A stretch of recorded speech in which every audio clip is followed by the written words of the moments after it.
All I can say is I hope you're along for the ride, guys. I am red hot right now. Here on the video report, yet another free winner yesterday, as I gave you the San Diego Padres once more, this time as a $1.25 dog on the run line. And then over at DeMarcoSports.com, a third straight 15 dime best bet winner as I cashed in yesterday with the Rays plus $1.20 on the run line. And again, I will tell you, when it comes to baseball, I live on the run line because it's the greatest way to maximize your profits and minimize your losses. Because, yes, guys, you will lose in baseball. That's just the way it goes over the course of a long, long season. Hi, everyone. Al DeMarco here, General Manager, DeMarcoSports.com. And this, of course, is going to be your Wednesday video report to the numbers here on the video report. 41 and 12 roll with the plays I'm giving away. 41 and 12, winning 21 of the last 25. 21 of the last 25. Not too bad. And today I have not one but two complimentary plays for you. One in college basketball and one in baseball. Let's get to the baseball selection first, where, guys, I'm going to come right back and take the Padres on the run line once more. This time is a $1.20 run line dog as they look to beat the Guardians once more. This is an afternoon game. It goes to 4:10 Eastern time. Dylan Cease is going for the Padres. Now, Friday against the Braves, after a great spring training, he did not pitch well. I will tell you that.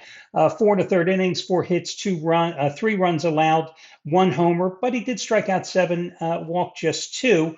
But Cease is a guy who's very streaky, and I've always been cognizant of that fact, but I also like the fact how he pitched so well at Petco Park a year ago with a 3.03 earned run average and 14 home starts, 103 strikeouts, only 64 hits allowed in 86 innings, and great control with 23 walks along the way.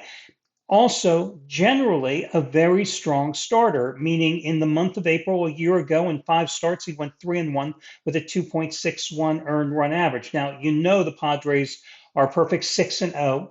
All those games coming at home. Won 7-2 on Monday, won 7-0 last night. The Guardians, 16 strikeouts in last night's game. They're going with Ben Lively. I just think on the run line, why not take the hot team? And that is the Padres in this spot.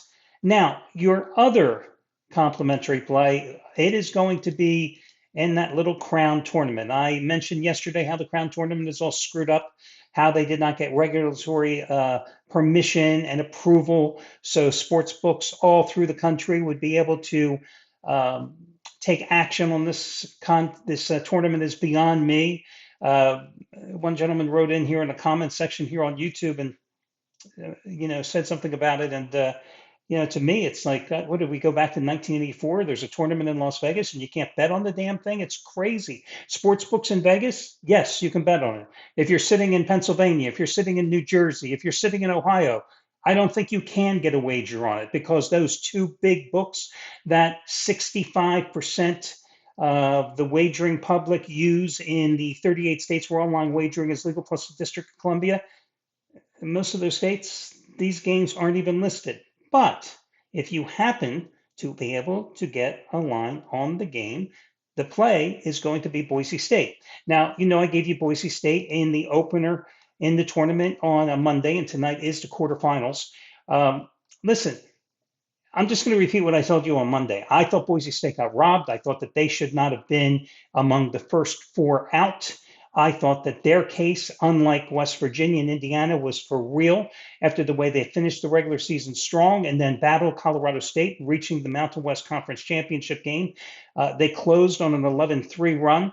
Now, did they look a little lethargic coming out after a 16, 17-day layoff going into that opener the other night against George Washington? Yes. They were only up, I think, 32-26 at the half and only shot 38% in the first half of that game.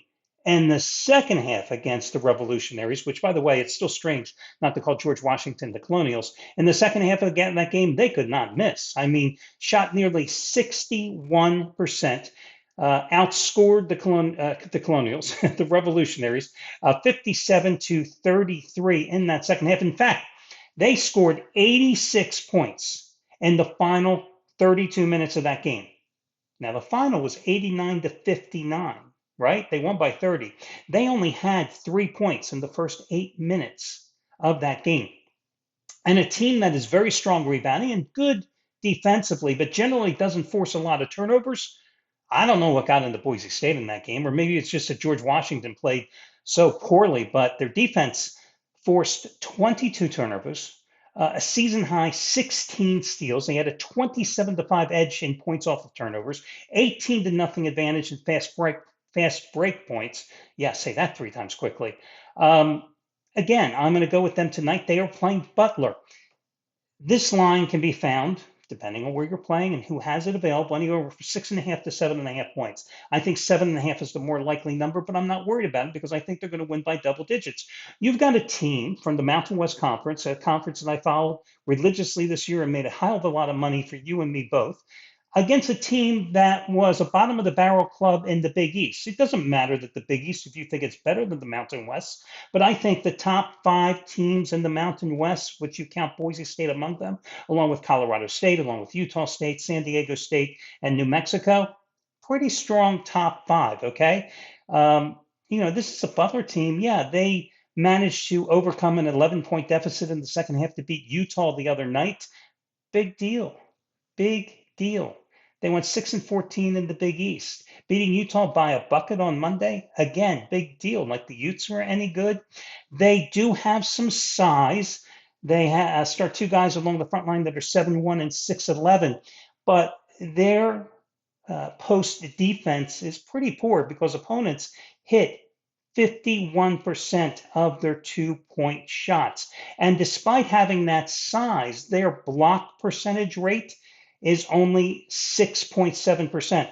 That's 315th in the nation among Division I teams. They don't force a lot of turnovers either. So although they have a slight height advantage here against the Boise State front line, I think Boise State will more than hold itself accountable on the boards. And that's really Boise State's bread and butter, doing good, dirty work on the boards and playing very good defense. The other thing that you have to be aware of, because I'm sure not all of you are sitting out there going, oh my God, I'm a Butler fan, is that Butler's leading scorer, is not playing, has a foot injury. He's done for the season. A forward, Jamal Telford, who averaged 16 points a game this year.